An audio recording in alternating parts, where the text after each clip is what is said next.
kendaraannya. Isinya enggak itu, isinya tadi itu. Dengannya Anda bisa mencinta, dengannya Anda bisa membenci. Nah, yang di dalam itu ada penyakit sombong, riya, ujub, macam-macam itu penyakit, komplikasi, macam-macam.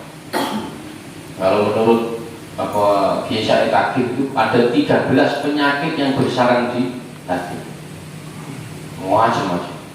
Nah, itu kita tidak akan bisa menghilangkan kecuali memang kita punya perilaku yang istiqomah. Yang ngaji ini saya sering katakan masalah Katolikon, barang siapa yang mengambah jalur mencari ilmu, maka nanti jalan menuju surga dimudahkan oleh Allah Subhanahu wa Ta'ala. Ada yang mengatakan begini, bahwa Gus, katanya kita itu menyembah bukan ingin masuk surga. Iya, benar, betul, itu betul. Robi Adawiyah mengalami. Robi Adawiyah itu pernah mau surga itu pernah mau disuruh tutup, udah tutup aja surga itu kalau. Dan neraka mau ditempatin sendiri. Neraka mau ditempatin, enak Iskandar. Jadi kalau Robi Adawiyah begini, ya Allah, kalau memang saya menyembah ini hanya untuk menginginkan surga, tutup aja surga. Karena kalau saya menyembahmu ini karena ingin masuk surga, surganya ditutup. Kalau saya ini takut kepadamu karena saya takut masuk neraka, neraka saya tinggalin sendiri, tidak usah ngajak orang, saya sendirian. Contohnya. Nah, bukan itu maksudnya, gini loh. Kita menyembah Allah itu nanti ada yang diridhoi Allah Subhanahu. Apa yang diridhoi Allah? Surga itu diridhoi Allah. Maka sebenarnya begini, surga itu bentuk kasih sayang Allah, neraka itu bentuk murkanya Allah. Tapi jangan Anda maknai bahwa neraka itu membakar, enggak. Karena Allah itu tidak suka, itu bentuknya neraka. Jangan Anda lihat dari ini dibakar, enggak. Nah, bentuk dari ridhonya Allah adalah surga. Itu. Jadi sebenarnya itu. Tapi kadang ada yang memang benar-benar takut sama neraka. Takutnya bukan sama Allah tapi sama neraka. Ada. Itu ada. Imam Ali Karamawasya itu pernah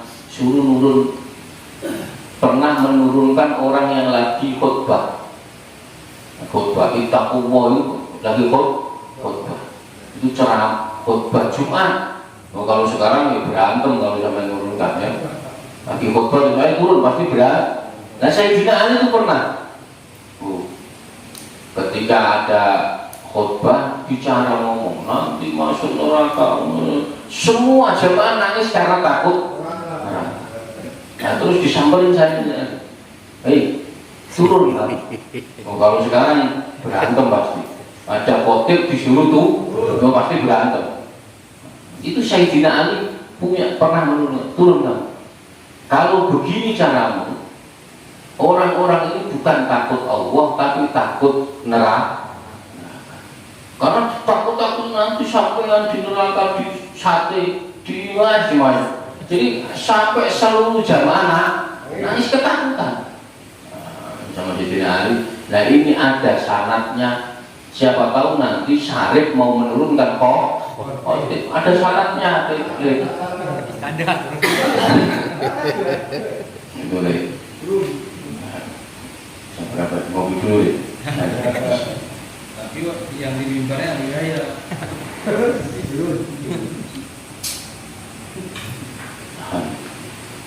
Wa ma'rifatu haqiqati wa ma'rifatu sifatihi miftahu ma'rifat. Kalau sampai telah melihat hakikatnya Allah, mengetahui hakikatnya Allah, mengetahui sifat-sifatnya Allah, miftahu ma'rifatillahi subhanahu. Maka Anda itu adalah kunci mengenal zatnya Allah subhanahu wa ta'ala. Maka sampai harus, kalau menurut saya takdir, sampai zikir sekarang Allah Allah Allah, tidak apa-apa punya tujuan kaya, tidak apa-apa. Sampai zikir Allah Allah Allah punya tujuan pinter, tidak apa-apa. Pengen tujuan istri cantik, tidak apa-apa. Pengen tujuan, nggak apa-apa. Nah, tapi jangan berhenti di situ. Terus. Saya yakin dari ribuan jutaan zikir yang Anda baca, itu pasti ada satu lafal Allah yang sampai tidak mengendaki apa-apa. Tidak ingin kaya, tidak ingin istri cantik, tidak ingin ini, tidak ingin. Pokoknya menyebut Allah ikhlas saja. Itu kalau menurut Kiai Said. Maka zikir la ilaha illallah menurut Kiai Said itu, kalau sampai sudah sampai 41 hari, itu lanjut terus. Itu nanti pasti ada efek sampingnya. Efek kebaikan ya, efek kebaikan pada diri kita masing-masing. Karena mungkin pertama kita zikir la ilaha illallah, la ilaha, belum tahu, tapi lama-lama walaupun punya niat, nanti saya zikir tujuannya pengen kaya, pengen punya istri cantik, pengen punya anak yang pintar, punya soleh, nggak apa-apa, bebas, boleh. Tapi jangan berhenti di situ.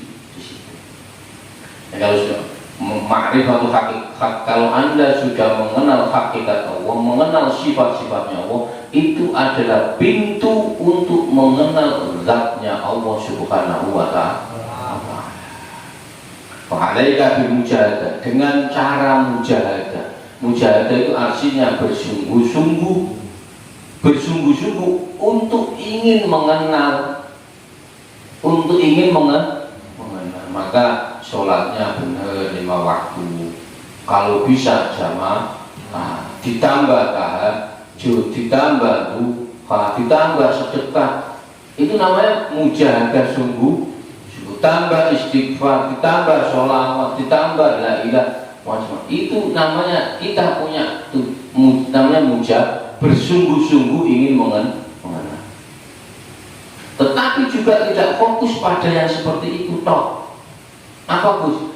Baik sama tetangga, walaupun tetangganya tidak baik, itu termasuk mujahadah. Cuma kadang pahamannya zikir doang, tapi sama tetangga berantem terus. Lo nggak bakal masuk surga. Oh serius.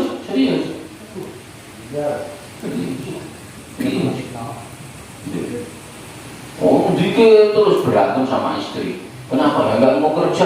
Zikir terus, ya bener. Kalau saya jadi istrinya bener lah, berantem terus. Contohnya begitu. Maka kita harus posisinya tahu, kerja ya kerja, jamnya zikir ya zikir, jamnya sholat ya sholat, jamnya ngopi ya ngopi, jamnya rokokan ya rokok.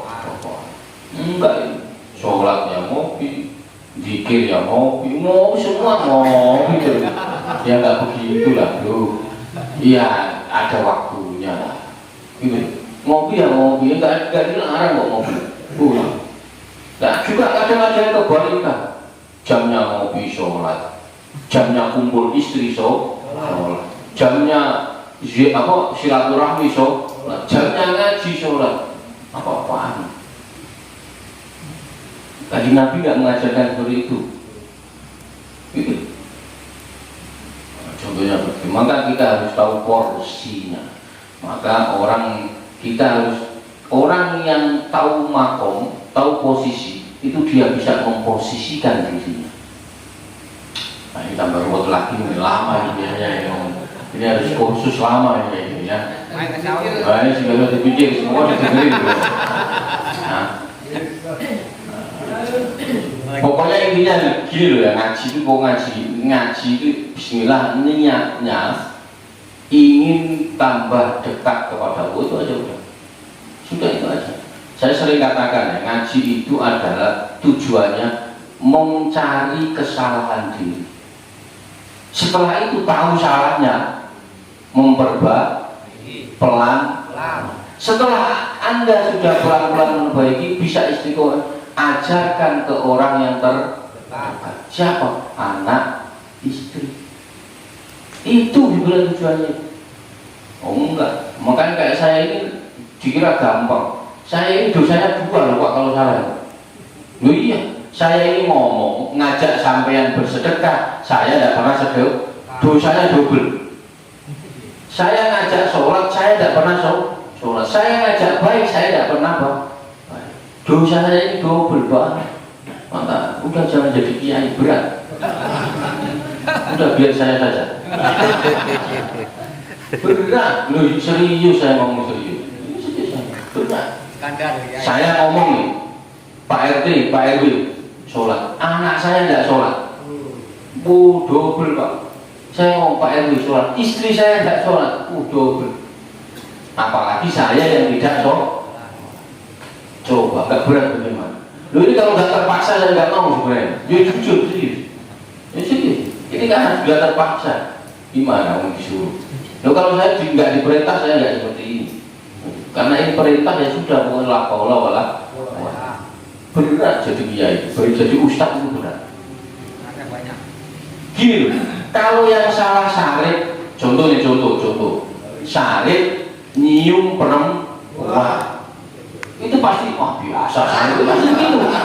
Nah, coba saya yang nyium perempuan, wah itu pasti rame. Gus Wakil gimana sih nyium perempuan? Viral pasti. Padahal sama-sama nih. Coba, iya pada. Ya. Nah, sebenarnya bukan itu masalahnya. Yang paling dasar masalahnya adalah ini. Kalau syarif nyium perempuan, itu dianggap biasa dan wajar. Tetapi kalau saya yang nyium perempuan, itu nanti bisa diikuti oleh orang yang ngaji sama saya.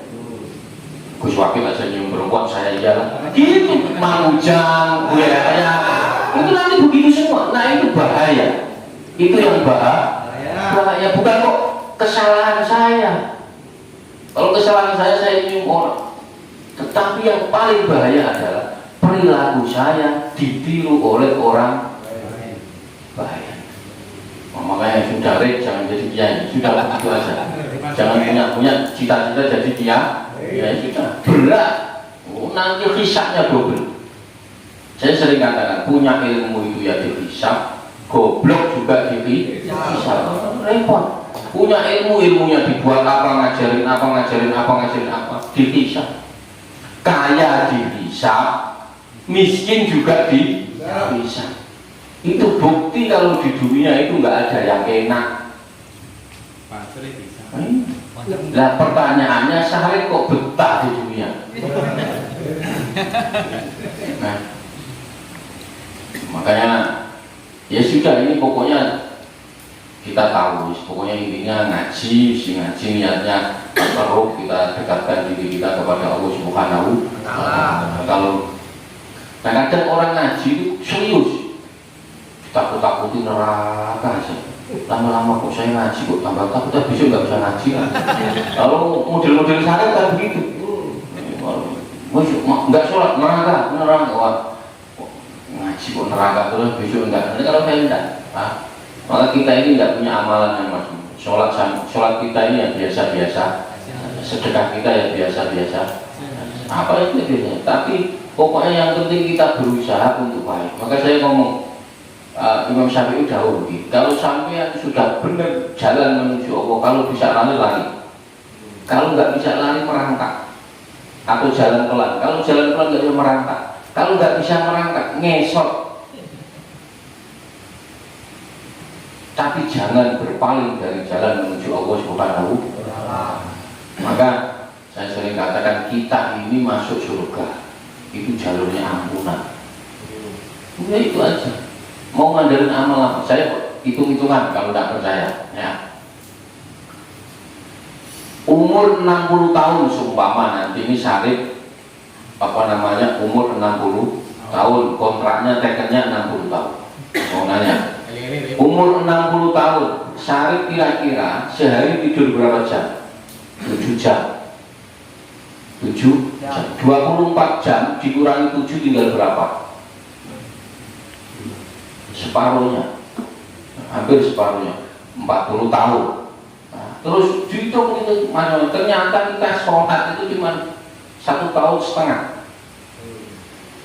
25, kalau anggap saja satu rakaat 25, satu waktu 5 menit. Kalau sehari berarti 25, dihitung itu cuma 1,5 tahun.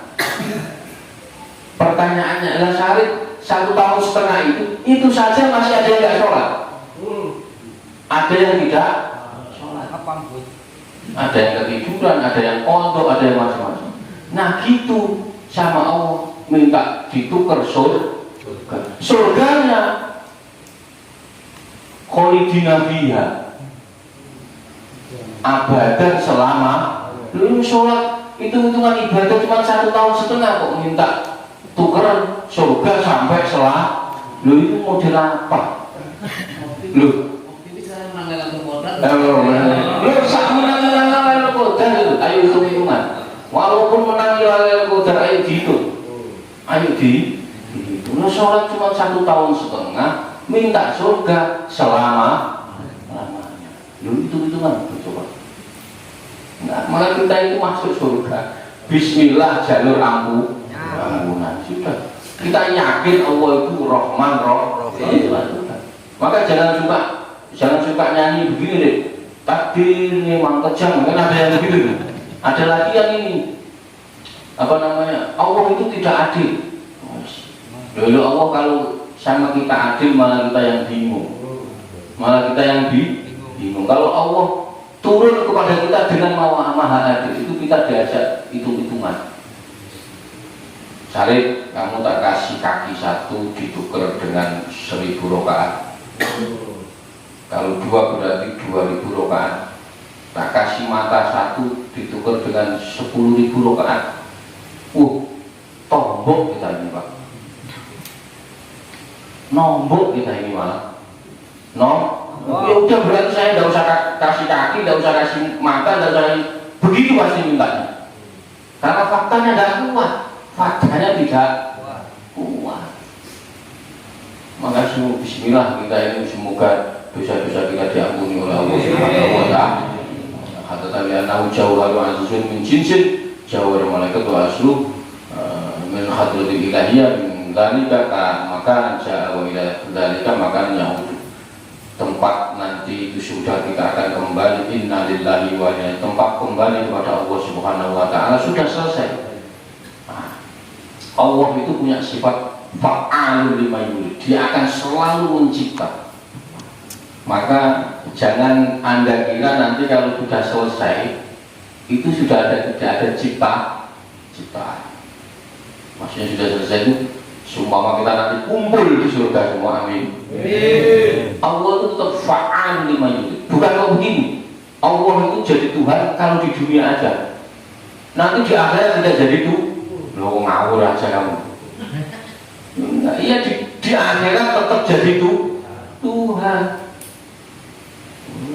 Kalau enggak, nah terus gimana tuh sekarang Israel nganggur? Enggak ada yang mati, gimana nganggur pekerjaannya? Terus gimana Israel ini kerjaannya cuma niup sama, ya enggak niup trompet, ya setelah niup trompet nganggur dia. Nah coba.